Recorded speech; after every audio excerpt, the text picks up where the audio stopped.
partout dans le monde, c'est-à-dire plus la peur, l'inquiétude, la crainte. Et je me suis dit de faire une œuvre comme ça, il faut que le lieu soit assez magique et en plus que ce lieu soit universel. Donc j'ai cherché ce lieu beaucoup et je me suis retrouvée il y a 7 ans avec des gens de la NASA qui me parlaient de ce qui est tout à l'heure un programme sur la Lune. Et en l'entendant, c'est devenu une évidence que c'était le lieu qui nous parle à tous.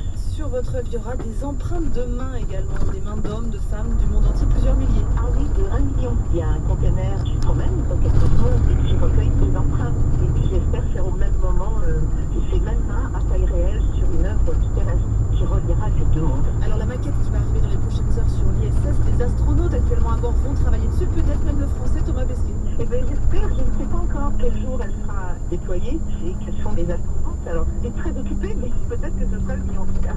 L'artiste Annie-Laure Banon avec Mathilde Lemaire, le lancement à Cap Canaveral est prévu vers 16h cet après-midi en française. Et direction Orfilsen en Autriche, les mondiaux de biathlon où les Françaises ont pris la médaille de bronze hier dans l'épreuve du relais. Après une course plutôt compliquée, c'est une 6e médaille au tableau des Bleus et sans doute pas la dernière car aujourd'hui, place au relais masculin où encore une fois Martin Fourcade pourrait jouer les locomotives. Antonin Carmen. Depuis le début des mondiaux, l'équipe de France masculine compte quasi exclusivement sur Martin Fourcade. Mis à part lui, aucun Français n'est entré dans le top 10 d'une course. Alors cet après-midi, le double champion olympique espère avoir l'appui de ses coéquipiers pour aller chercher une 5e médaille dans le tir en Autriche. J'ai envie de continuer cette série, c'est quelque chose qui n'a jamais été fait chez les hommes. C'est une envie de partager, c'est une envie de vivre ça en équipe, de vivre ça avec le staff aussi. C'est sûr que gagner sur un sport individuel, c'est ce que j'ai choisi comme situation pour ma vie. Si j'avais eu envie de gagner avec les copains tout le temps, j'aurais fait un autre sport. Et je ne sais pas si j'aurais gagné d'ailleurs. Mais en tout cas, j'ai envie de faire bien avec ce relais parce que ce relais, il en a les moyens. Le relais français nourrit de vraies ambitions, même si cette saison l'équipe a alterné le bon avec une victoire en début d'hiver et le moins bon 9e place au mois de janvier. Simon Détieux est l'un des relayeurs français. C'est vrai qu'avec cette équipe, c'est toujours un peu comme ça, c'est toujours tout ou rien. Alors c'est difficile à expliquer, mais c'est vrai que les coups où on s'accorde tous, ça fait quelque chose de très bien parce qu'on a tous un bon niveau. Par contre, le jour où on est tous un petit peu limite, bah là, ça fait des courses comme ça qu'il faut faire de temps en temps. Et donc voilà, je pense qu'on a à cœur tous parce qu'on n'a pas fait des mondiaux excellents à tir, pour Martin, mais les autres, voilà, je pense qu'on a vraiment envie de montrer notre valeur et surtout la cohésion de cette équipe. Norvège, Allemagne, Russie, France, le relais homme des mondiaux de biathlon s'annonce très ouvert. Jean-Guillaume Béatrice est le premier relayeur français. L'an dernier, les Canadiens sont montés sur le podium à Oslo, ça montre tout le côté intéressant de cette course. En fait, il n'y avait pas que 2 pays qui peuvent gagner. C'est une équipe qu'on a construite depuis des années, on est déjà monté sur des podiums sur des grands championnats. On n'est pas champion du monde comme nos aînés, comme les gens qui ont regardé la télé quand nous on était juniors. J'aimerais bien en tout cas que cette équipe qui s'est construite depuis plusieurs années puisse gagner enfin ce titre en relais. En tout cas, moi je suis là pour ça. La France compte un titre mondial en relais, c'était en 2001. Martin Fourcade n'était pas encore là. La locomotive du biathlon français était alors Raphaël Poiré. À Orfilsen, Antonin Carmen, France Info. Et l'épreuve de relais masculin débutera tout à l'heure à 14h45, Antonin Carmen, à Orfilsen en Autriche. Vendredi 3 mars, le pianiste Lucas Genuchash et l'Orchestre Philharmonique de Radio France, dirigé par Andrei Boreiko, nous offrent un programme entièrement russe.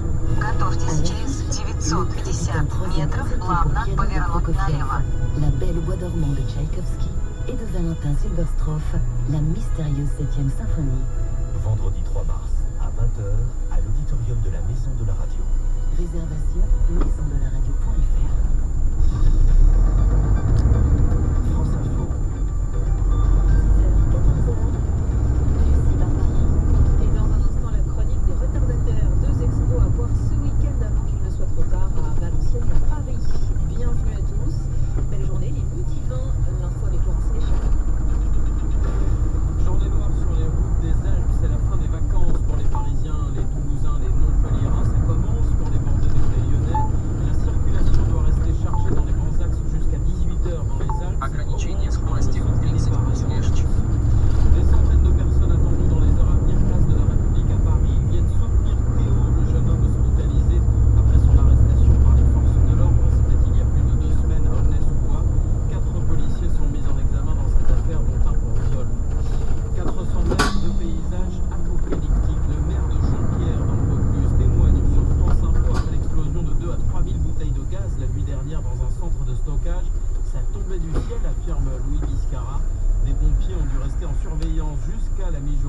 l'origine du feu reste pour l'instant inconnue.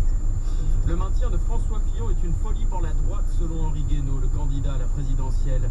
Le député des Républicains affirme sur France Info que la campagne de François Fillon est impossible à conduire. Le vainqueur de la primaire à droite est visé par une enquête pour détournement de fonds publics.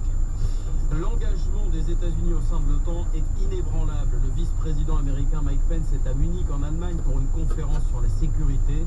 Il demande tout de même aux pays européens d'augmenter leur participation financière au sein de l'Alliance Atlantique. France Info. C'est le dernier week-end pour se plonger dans le quotidien de nos ancêtres, ceux de la fin du Moyen-Âge, du XIVe au XVIe siècle. Que mangeaient-ils?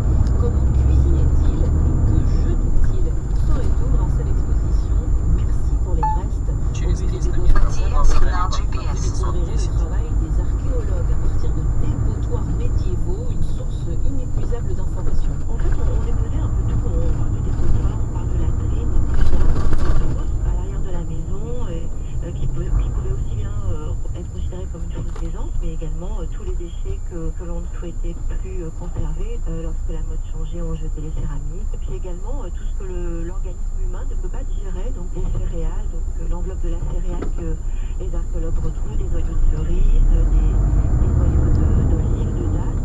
Véronique Bossard est chargée du service des publics au musée des Beaux-Arts de Valenciennes. On n'a pas d'assiette, on utilise des tranchoirs qui sont en métal, une tranche de pain si on est plus modeste. Il n'y a pas de fourchette, on connaît la fourchette pour saisir les aliments. On mange avec et le couteau est plutôt plus personnel, donc on le garde le soir et on pique la nourriture avec son couteau. Et le public est mis à contribution. Dès la première partie de l'exposition, vous pouvez toucher, brasser céréales et autres plantes aromatiques dont les habitants de Valenciennes étaient friands. Merci pour les restes. Ça se termine demain dimanche à 18h. C'est le dernier moment aussi pour apprécier les clichés de Xavier Delorme à la galerie Egoa dans le 7e arrondissement de Paris. Sa passion, traquer les orages et capter la foudre et les éclairs. Un chasseur d'orages qui parcourt depuis des années la France entière.